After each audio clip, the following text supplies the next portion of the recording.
ফেরাউনের কৃতদাসী, হাতের থেকে চিরুনি পড়ে গেছিল। চিরুনি। ফেরাউনের কোনো নিজস্ব মেয়ে ছিল না, সন্তান ছিল না। ওর একটা পালক মেয়ে ছিল। পালক পালক মেয়ে ছিল শুধু। পালক মেয়ে যে পিছে দাঁড়ানো ছিল এটা ওই কৃতদাসীর জানা ছিল না, খেয়াল ছিল না। তো চিরুনি উঠাইতেছিল বিইসমি রব্বিল আলামিন, সমগ্র জগতের রবের নামে উঠাইলাম। মেয়ে ছুটা আইসা জিজ্ঞাসা করছে, আইয়ু রব্বিন সাম্মাইতি আলাইসা আবুনা রব্বুনাল আলা, কোন রবের নাম নিলি? আমার বাবা কি বড় খোদা না? তো বলছে কাল্লা, কখনো না। বলছে তাইলে কোন রবের নাম নিলি? বলে আল্লাযী রব্বি রব্বাকি ওয়া রব্বা আবাকি ওয়া রব্বাল আলামিন, যে আমার রব তোর রব, তোর বাপেরও রব, সমগ্র জগতের রব। দুনিয়ার জীবনটা অতি ছোট। প্রতিদিন আল্লাহ প্রমাণ দিতেছে, প্রমাণ। 6 লক্ষ লোককে ডেলি উঠায় নিয়ে যেতেছে। 6 লক্ষ। 5 থেকে 6 লক্ষ মানুষ ডেলি ওঠে। একদিন শূন্যের কোঠায় নিয়ে আসবে। একদিন শূন্যের কোঠায় নিয়ে আসবে, দুনিয়াটা খালি হয়ে যাবে, বেশি দিন থাকবো না। যার কাছ থেকে আসছি তার কাছে চলে যেতে হবে। এই জন্য আমার কথা শুরু ছিল, দুনিয়ার পজিশন আল্লাহর বিষয় না। দুনিয়ায় কার কি পজিশন কোরআন সুস্পষ্ট বলছে, যালিকা মাতাউল হায়াতিদ দুনিয়া। এটা দুনিয়ার বিষয়, আমাদের বিষয় না।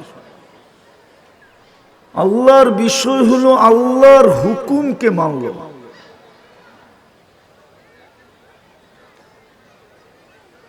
আর যুক্তি এটা বলে আল্লাহর হুকুম মানা উচিত।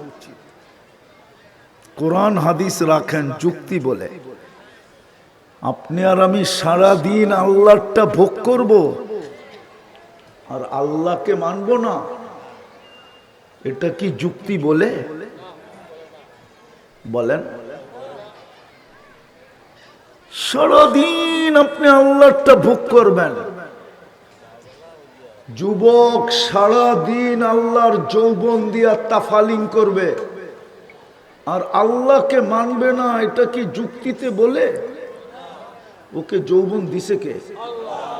ওকে যদি তৃতীয় লিঙ্গ বানায় দিত কি করার ছিল?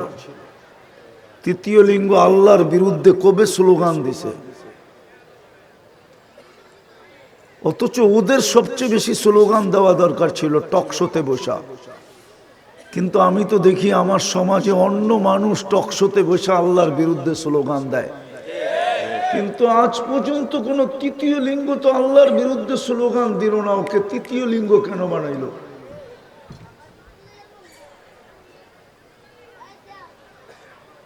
দ্বিতীয়, আমার সমাজে বহুত মানুষ দেখা যায় বিত্তশালী, অর্থশালী, সম্পদশালী, বৃদ্ধের জন্য বৃদ্ধাশ্রম বানায়, কিন্তু আজ পর্যন্ত তো বাংলাদেশে কাউকে দেখলাম না, বা নেটে খুঁজতে খুঁজতে এখনো পাইলাম না যে তৃতীয় লিঙ্গের জন্য একটা আশ্রম তৈরি করছে, যে তুই রাস্তায় রাস্তায় ঘুরবি কেন, মানুষের কাছে হাত পাতবি কেন, মানুষ তোকে নিয়ে মজাক করবে কেন, তোকে নিয়ে ঠাট্টা করবে কেন,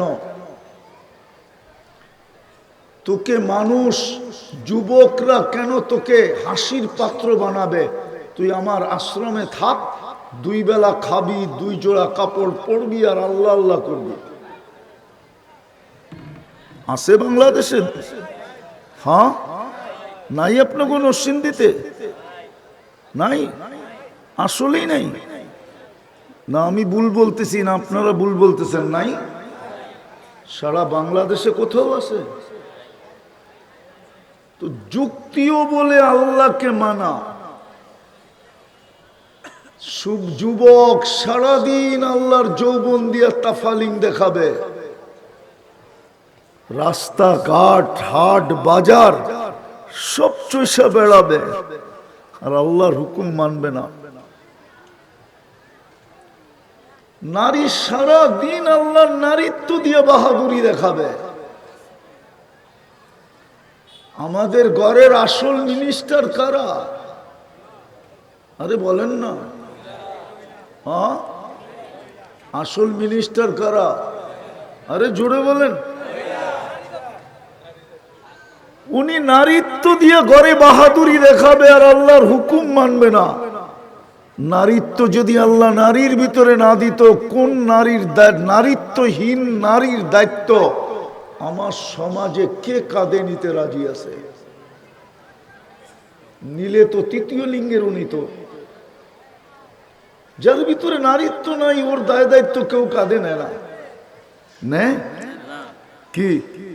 নিবেন? কেউ নিবেন? কেউ তো নেয় না। তো নারীকে আল্লাহ নারীত্ব দিছেন, পুরুষকে পুরুষত্ব দিছেন। 24 ঘন্টা আমাদেরকে সেবা দিতেছেন, সেবা।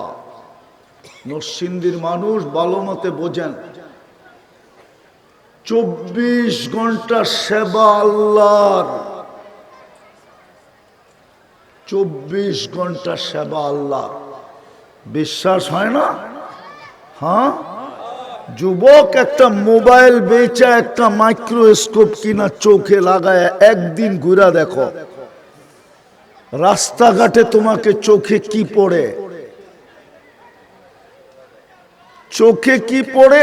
একদিন শুধু একটা মাইক্রোস্কোপ কিনো, কম দামেরটা কিনো, কম দামেরটা, ওটা চোখে লাগায়া একদিন নরসিংদীর রাস্তাঘাটে ঘুরা দেখো কি দেখা যায়।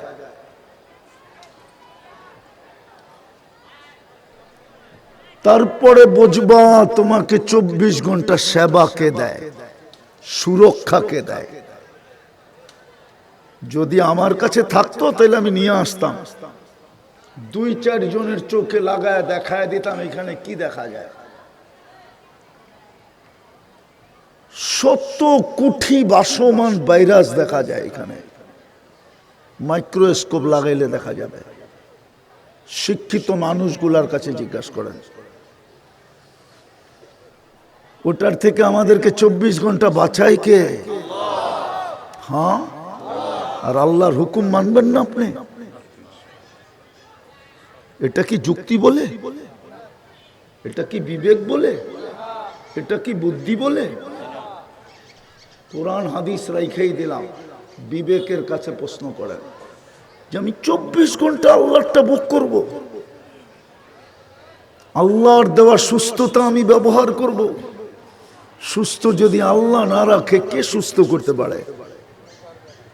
হ্যাঁ, নাইলে প্রবাদ বাক্য কেন হইল, মারে আল্লাহ রাখে কে, রাখে আল্লাহ মারে কে? 24 ঘন্টা যারটা ভোগ করি।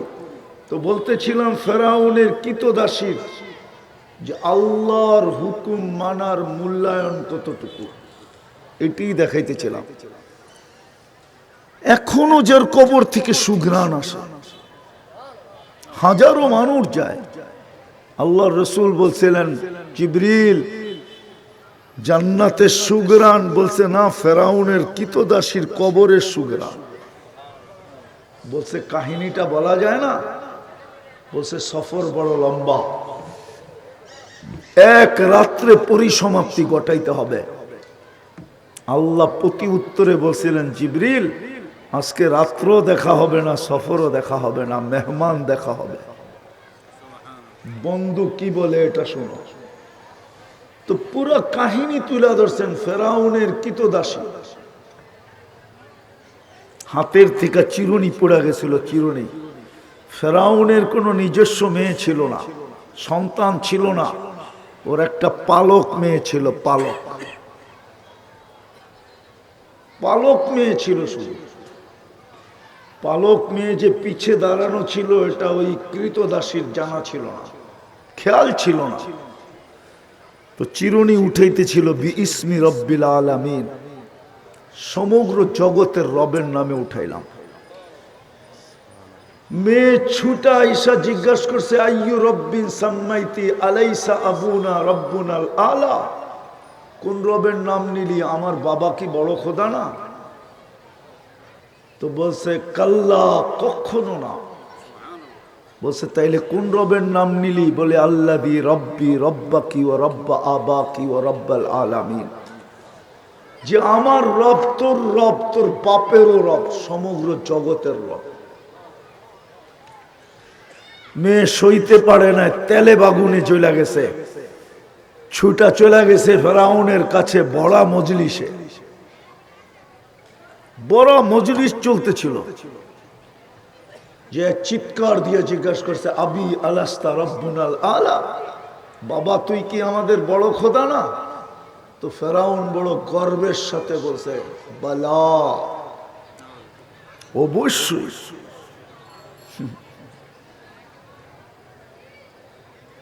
তো মেয়ে বলতেছিল আকবরাতনি মাস্তা, ওই মহিলার নাম মাস্তা ছিল। আকবরাতনি মাস্তা আন্না লানা রব্বা, আমাদের কৃতদাসী খবর দিছে আমাদের নাকি একজন রব আছে, তুমি নাকি 2 নম্বর। বাস, তেলে বেগুনে জ্বলতে দেরি হয় নাই। বলছে ডাকাতি তো ডাকাতি আমার বাড়িতে, ডাকো ওকে। তো যখন ডাকছে জিজ্ঞেস করছে আইয়ু রব্বিন আখবারতি আলাস্তু রব্বুকুমুল আলা, কোন রবের খবর দিলি, আমি কি তোদের বড় রব নই? তো আবার জবাব দিছে সামনে দাঁড়ায় কাল্লা, কখনো না। বলছে তাইলে কোন রবের খবর দিলি? বলে আল্লাযী রব্বি ওয়া রব্বাক, যিনি আমার রব তোমার রব, রব্বা বিনতাক তোমার মেয়ের রব, রব্বাল আলামিন সমগ্র জগতের রব।